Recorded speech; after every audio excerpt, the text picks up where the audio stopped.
Sure. All right. Ready? Yeah. Okay. Yeah. Okay. So, like, for example, it's not, I think, okay, here we go. Wait a minute. Hold on. Pretty much what the article goes on to state is that the association. Okay. So, like, here's, okay. So, all right. Do you want to start or you could just piece this together, right? Yeah. You're listening to nothing important. Actually, the New Orleans conversation with the way that ended would actually probably be a good segment before the Man Whore podcast. Okay. I'm also going to leave this part in where you talk about how that would be a good segment. All right, do it. Please enjoy the show. That's great. That works.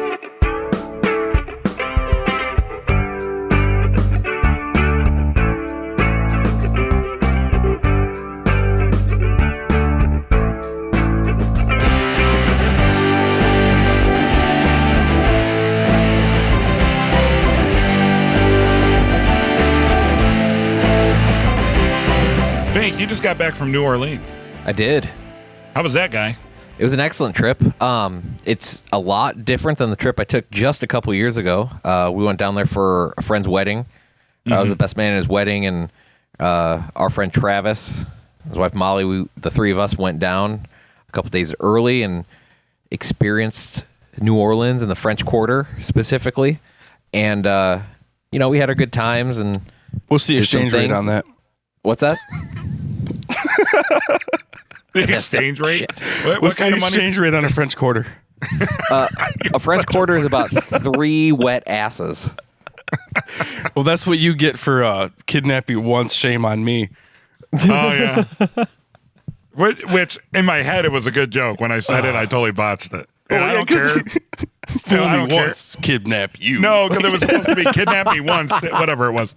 Either way. What it was supposed to be is like not even close to what you actually said. But you know what was awesome about that is I probably listened to that 20 times in a row after we recorded that, because I recorded the wave at my house and I was going to send it to you. And I was like rolling on the ground laughing because of how stupid that sounded. And my favorite part of that is just like there was like this long pause. And then the first thing that said is, you're just like, are you fucking retarded? I was dying so fucking bad on that. Okay, I'm sorry to interrupt, Fink, but I just had to throw a cheesy joke in there. All right. So anyway, it was a little bit different. I went down with my girlfriend, and we had a great time just doing things. She'd never been down there before, and the friend who got married down there lives down there, so he was showing us around, and I remembered some things. So we went around, we researched it, and it was great, with the exception of it's the middle of summer. When we went down, it was like November, so it was quite mild. This was swassy and gross, pretty much everywhere. Ooh. And if you walked anywhere within 3 blocks of Bourbon Street, it just smelled like vomit and urine and sadness. So, yeah. Eventually, after about 11 o'clock, after they got all the streets sprayed down, it was a little bit more tolerable. But yeah, otherwise it's an interesting place to be. I'll just say that. Have you ever been to New Orleans, Dave? I have never. No, I've been to Baton Rouge. I've been to Baton Rouge for like half a day. I think I crashed. Oh, the Red Baton. Relative's house. What? What's that thing? Yeah. I said, the Red Baton. Yes, the Red Baton. I believe that Garth Brooks likes to call it once in a while. Oh, okay. I'm so lost at whatever your conversation. There's Garth Brooks has a song called "Callin' Baton Rouge." And gotcha. Baton Rouge, Rouge Red.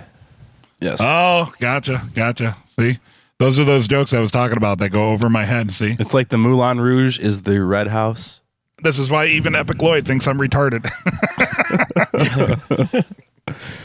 But yeah, so I've never been to New Orleans. I've never experienced that culture. I hear that Bourbon Street is quite the shithole when it's not Mardi Gras time.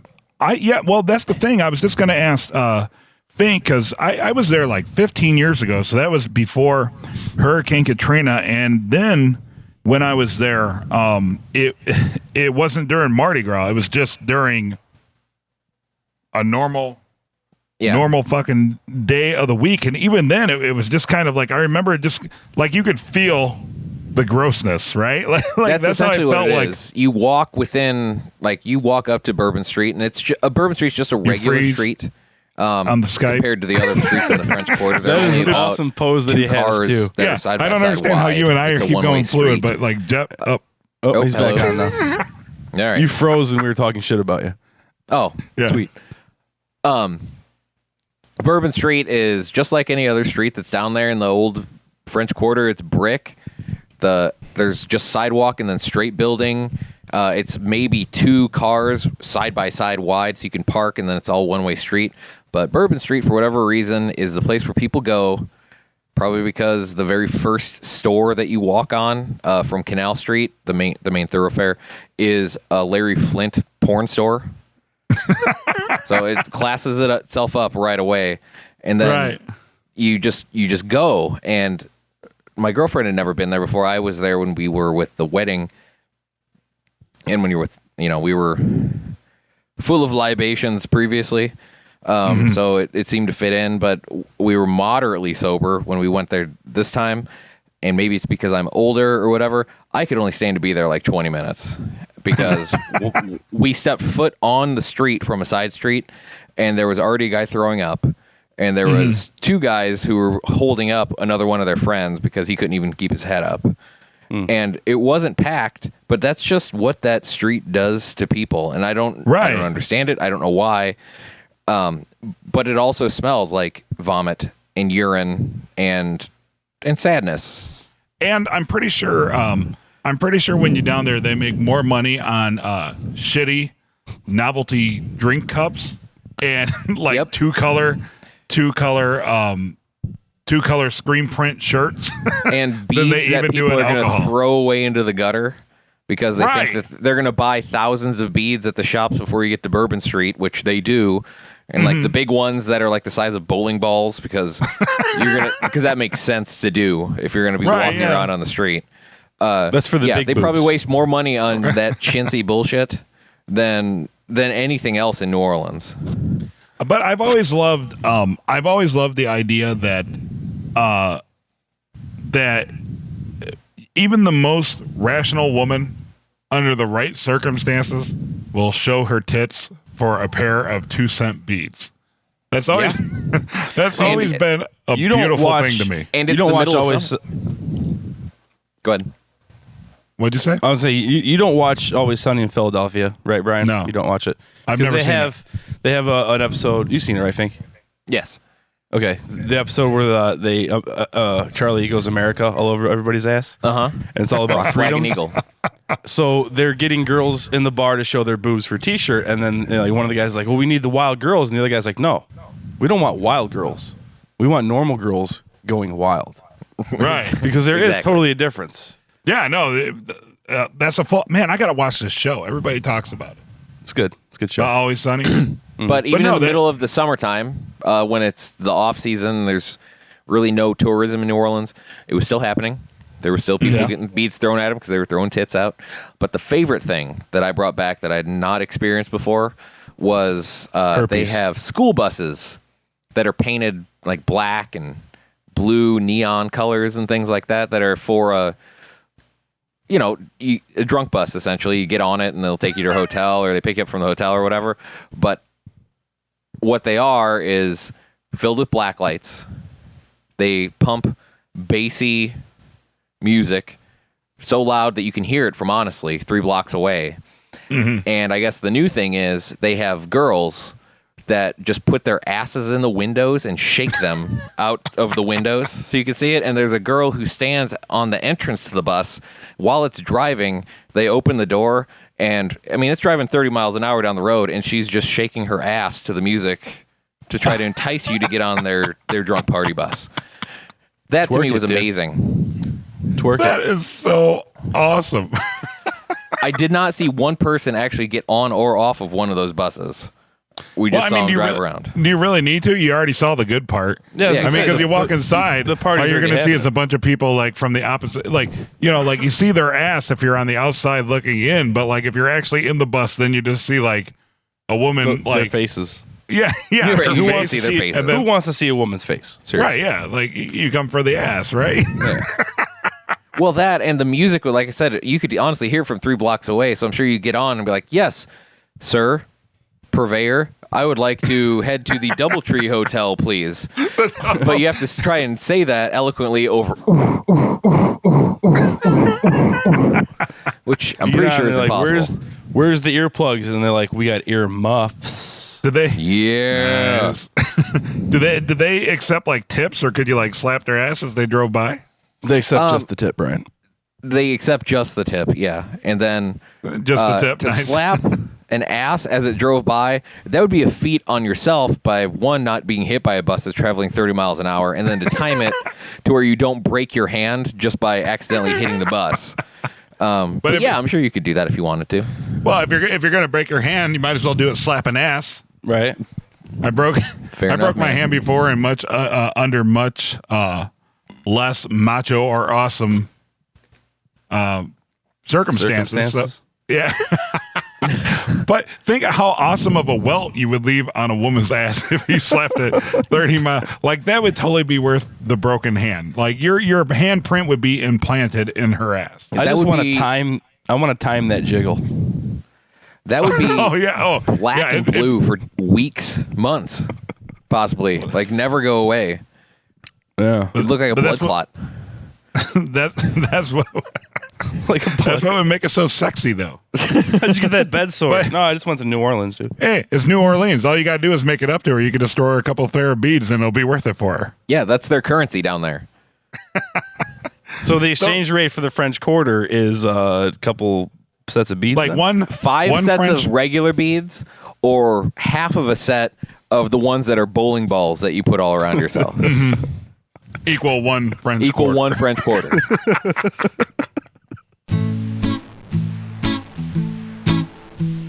I'm busy, I'm busy. I can't come to the phone. I'm busy, I'm busy. I'm really not at home. So leave your message, dear, and I'll get back to you. Everybody wants to meet me now. Hey, Shane the Man here, taking a shit. I thought for your podcast you might want to ask the question of, how do people wipe their ass?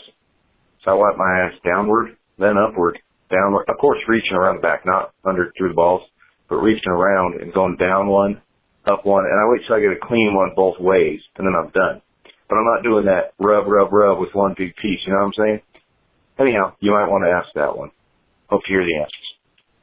Want to be on the show? Leave a message for Brian and Dave at 779-232-9344. That's 779-232-9344. Call now or not. Whatever. Yeah. That was such a good time. So Great. man, was that the okay, screw it. I'm just gonna say, was that the spring break you and I tried to steal Vanilla Ice's shoe? No, No, that was not that Okay. spring break. That was because I two was not spring at the breaks one where you before stole that. Vanilla Ice's shoe. Oh, gotcha. I'm screw it. I'm gonna keep it in. I totally want Vanilla Ice on the show. I've actually reached out to his manager a couple times. If they ever agree to be on our show, I'm just gonna ask him if for some reason he remembers two assholes trying to take his shoe in Daytona Beach. Dude, you should have said that. He was just in town. in your town? I just did a gig breaking down the stage that he played on in Kankakee for their barbecue fest. It was Salt and Pepper and Vanilla Ice. Wow. And then I was just talking to somebody about it because I was asked to go to this barbecue fest twice, and I turned down both shows, and then I got called to go break it down, which is hilarious. But so I was talking to somebody. They said Salt and Pepper did like 4 or 5 songs, and I was like, "Well, Salt and Pepper only has 4 or 5 songs." Right, yeah. And the rest name was like 6 DJ. songs. The rest was like DJ Spinderella mixing up '90s music, and everyone our age thought it was fucking fantastic. But I want Vanilla Ice on the show. I want him to flip my house. Yeah, he's like, see, that's the thing. Here's the thing about Vanilla Ice, like, right? Like, seriously, the dude gets a lot of shit and has for like 20 some years. But every time Ice Ice Baby comes on, the place just fucking erupts and everybody knows that goddamn song. To this day, That's This how you day. and I met. That's how you and I first bonded. That is. is it really? no. Yeah. Well, we, Did Jeff you and crackers bond over Vanilla Ice? Well, what White is happened white. was Jeff and I were at an event, kind of like a meet and greet for a fraternity, in college, and there was this club at Illinois State University, and I'm going to talk about it now because they are now defunct, and it's like underneath a It's an apartment apartment complex building now. Yeah, Man, I hope you're talking But- about the Varsity Club. Oh yeah, it was called the Varsity Club, and this place was awesome. It was notorious for letting in underage drinkers because their system was, if you were under 21, right, and to be very clear, if you were under 21, they gave you an armband before you got to the main part of the club. So, of course, naturally, the first thing everybody fucking did was take off the stupid armband. And after the coat check, there was just like a giant garbage can full of nothing but red armbands because people would just blatantly rip them off right inside the door. And the club didn't give It a was a shit. decent No, system. they didn't give a shit. They were making so much money because it was the Yeah. only place. No, at the time down there was a few other 18 and up clubs, but at the time it was like the place to go. Yeah. And then I met Jeff Fink, and we bonded to Ice Ice Baby, and we've made out ever since. That was where we did the. Remember when we took the voice recorder in and started asking people what their favorite pickup line was? Oh, that's right. Yeah, see? That was a there good was- fucking time. If there was podcasts back then, that's that's what we would have done on the podcast. Oh, I wish I had that tape, dude. Could you imagine if we had that tape? Yeah, we Fink, I don't know if you know it, but one time me and Dave went to the Varsity Club, and we brought a tape recorder, and we would just ask people like really rude or obnoxious questions and record it. No, it was only what's your favorite pickup line. It was my research project for English class. Oh, was that? See, details. I don't remember that shit. I just remember it being hilarious, and we got a lot of. But that was All right. the first foray into messing with people that Brian and I had. So Varsity Club is a pretty influential establishment in the lives of all of us. It was. And now an excerpt from the book of things Dave doesn't care about. Have you ever heard of triggers and microaggressions? This was an excerpt from the book of things Dave doesn't care about. You're listening to Nothing Important. So I want to start a crusade. Was your crusade? Teaching musicians that perform live music that tone matters and sound check properly, and you won't get in a fight with the sound guy. You were kind of telling me the story about it, but what I find interesting is that anybody that like plays in a small time bar would have any realistic expectation that they're going to sound all that amazing to begin with. Right. You know what I mean? Like you're not the Beatles playing at fucking Red Rocks, even though I don't even think that would have been possible. But you know what I mean? Right. You're not like in a fucking 150,000 person amphitheater. You're in a fucking like maximum capacity 250 people. Right. Plus beer garden bar it was in on an intersection in a town of 3,000. It was an outdoor show, but I have a philosophical difference, I think, with a lot of people because I felt that situation, it wasn't his show. It wasn't, hey, come see Band X play tonight. It was Town Festival. Band X is providing the entertainment. And I think those are two completely different things. Right. So it's like the difference because basically he was hired for background noise. That's how I look at it, yeah. Right. It wasn't like if we had a band called the Dave and Brian Band, it wasn't like, hey, everybody come see the Dave and Brian Band. It was the Dave and Brian Band are pretty much going to provide music to smoke or for people to smoke cigarettes and drink beer to. Right. Yeah. But they probably wouldn't even know. It was Town Festival. It was Dave and Brian Band are playing at the Town Festival. It wasn't come to the Dave and Brian Band show. Right. Yeah. Exactly. But I was having some issues with the monitor. I didn't have the best gear, you could say. And Right. the guy kind of had an attitude off jump, and I knew that he was a little buzzed up, but he was making many comments. That's the thing about bar stars. I think even back in the day, even when we had our band, I don't feel that we ever acted like we were, besides the Daytona Beach Spring Break thing, which a ton of people have listened to now, but which is all true, by the way. All true. All true. But that was all a true joke. story. That was an experiment. It was a joke. We were doing it all tongue in cheek. Right, but like when like perfect example, right? When we had our band, we played at the Double Door in Wicker Park in Chicago, which is a pretty big music venue, right? That's one of my favorite moments ever. right? Yeah. Like we play there. Like this is a pretty famous stage. Like a lot of big bands come to bands, this stage and they play like a lot of big names. And we were there for some retarded Battle of the Bands. Battle of the Bands. I don't even know if they still run that anymore, but like we did it just because it was like, haha, let's why the fuck not? You know, it worked out in our favor because we got to meet like the Ghetto Billies and Nice Peter and all that through that. So like that aspect of it was very cool. But it's funny that you bring up Soundcheck because I was the lead singer of our band and I have no musical talent whatsoever. Like I can't sing, I can't play any instruments. So pretty much what I can do though is like get on stage and make an ass of myself, and that's pretty much what it was. The it show. was like, hey, here's 4 guys who can play an instrument, and oh look, that guy can make an ass of himself. that was pretty much our don't band. sell Right? yourself short. You wrote good lyrics. Yeah, something like that. You're not a bad half-ass singer. Something like that. so Mr. fucking humility. But anyway, so we would have to do sound checks, and it's funny that you brought that up because what was my least favorite part of any show? Sound check. The fucking sound check, because one, I can't sing, so now like I'm singing like to basically just the sound guy. Yeah, you're singing a cappella. Yeah. Oh, it's fucking terrible. And like they'd always be like, okay, but sing how you're gonna sing it on stage. And I'd always be like, dude, you don't really fucking understand how little I know what the fuck I'm doing. Like for all I know, this could be better than how I'm singing it on stage. Because like I had no like tone control, none of that stuff. It's just like, hey, whatever came out of my mouth, that's just what the audience was going to hear. Right. And what happened? We did sound check, and what happened?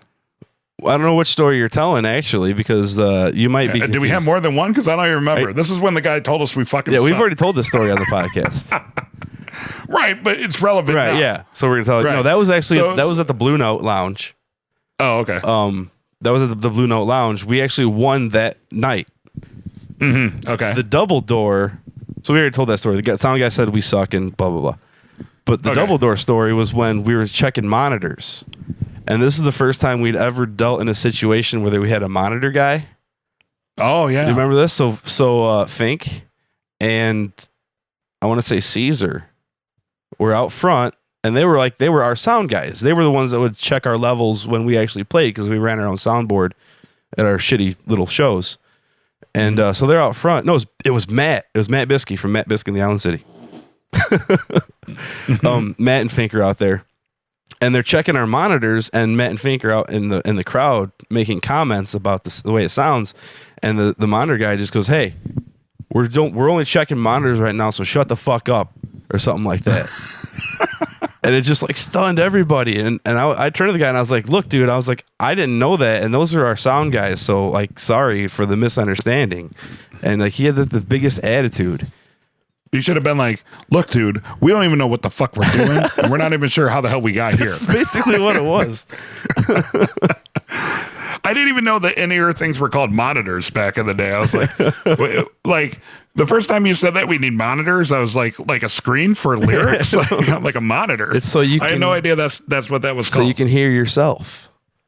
A lot of small time. Was this a cover band? Yes.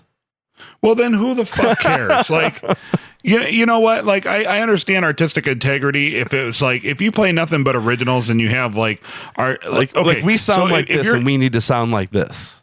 right? Yeah. Like if you have your own band and you sing your own songs and you sing all originals, like then I could see at least working with the sound guy and be like, "Hey, man, I really need like the tones that this is really the sound I'm looking for," because you're actively developing an audience, right?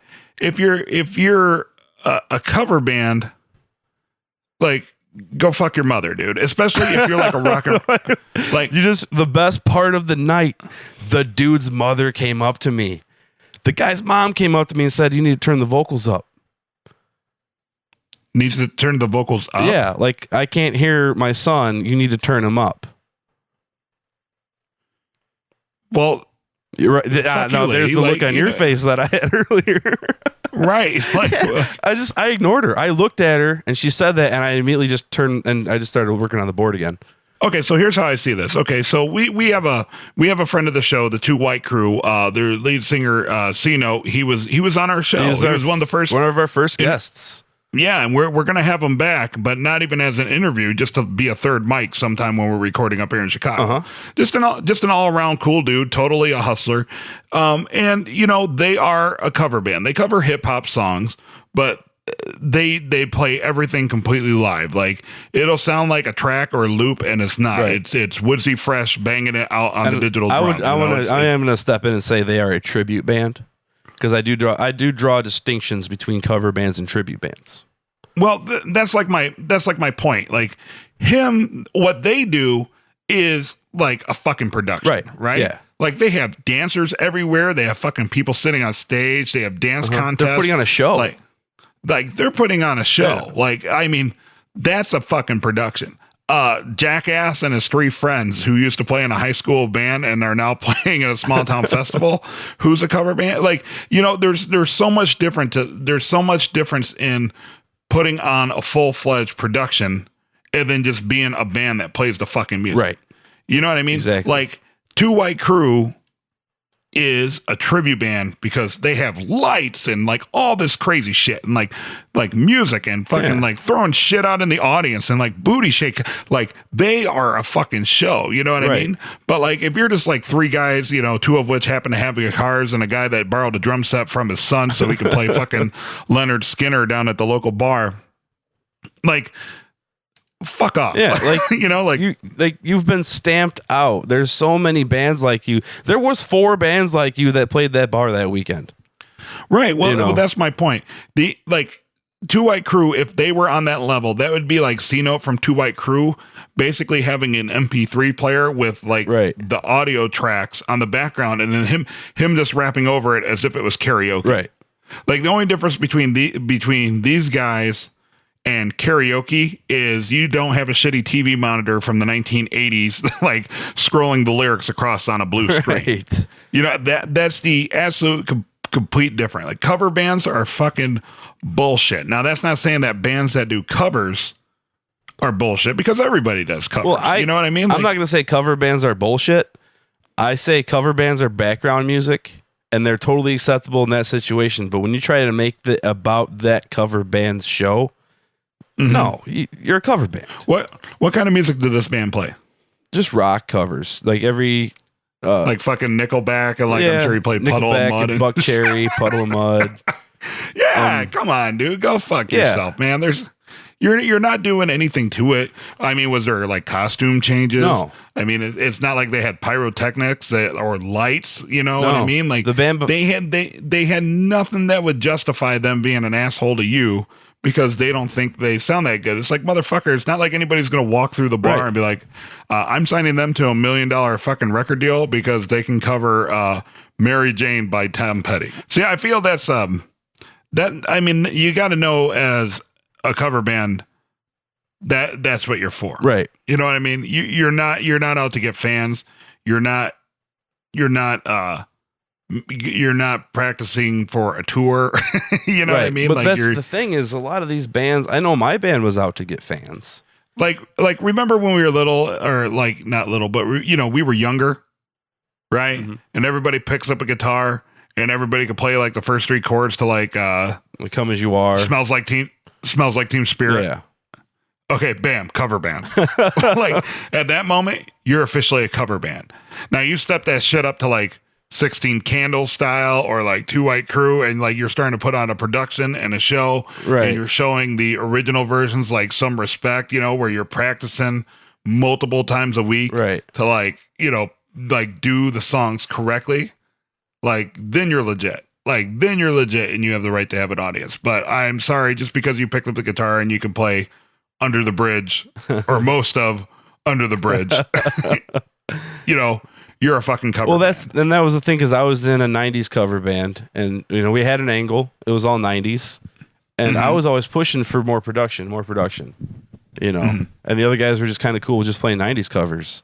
And that was kind of what I was like, well, if we just play 90s covers, then we're just another stupid fucking cover band. Even if we stick to one genre, we're still just another stupid cover band. But if we start like changing our tones up a little bit between songs, and like, wigs for the grunge stuff and like flashy colors for the hip hop stuff, like that's what I wanted to do. Right. That's fun. Then you're having fun. You're putting on a show. Right. And then when you're putting on a show, then you have the right to have then you have a right to give the sound guy a hard fucking time. Yes. Be sure to follow Nothing Important online at nothingimportantpodcast.com. Find us on iTunes, on Twitter at NotImportantPC, and you can also find us on Facebook. Nothing Important is recorded with help from Third City Sound in Joliet, Illinois. Thanks for being awesome.